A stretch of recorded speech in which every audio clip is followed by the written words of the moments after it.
এটা আমার বাড়ি, এইখানে ধান বন তোলার লাগে না করি করে সবাই মিললে আমার মারবার ইচ্ছা বাড়িতে। আপনারা সরাসরি চলে যাবেন ডিসি অফিসে।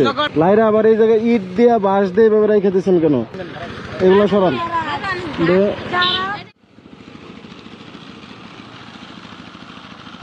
বন্ধ করেন, বন্ধ করেন এটা।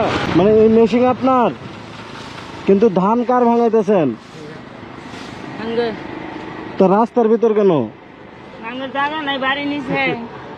তো আপনি আপনার ওই যে ধানের জমি তো আপনি খোলা বানান, তাই বলে তো আপনার হাইওয়ে পুরাটা ব্যবহার করতে পারেন না। এই যে দেখেন আপনার সাদা দাগ দেখছেন রোডের মাঝখানে দিয়ে, ভাই একটু সরো। একটা রাস্তা মাঝখান দিয়ে মানে অর্ধেক অর্ধেক হয়, তাহলে এই পাশের গাড়ি কোন দিক দিয়ে আইবো?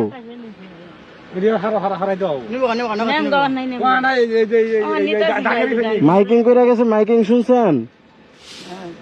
দুপুর দিকে যে মাইকিং করে গেছে শুনছেন আপনি? কেন ওই পাশের রাস্তাটা পুরাটা খালি পড়ে রয়েছে, ওই পাশে যান। ওই পাশে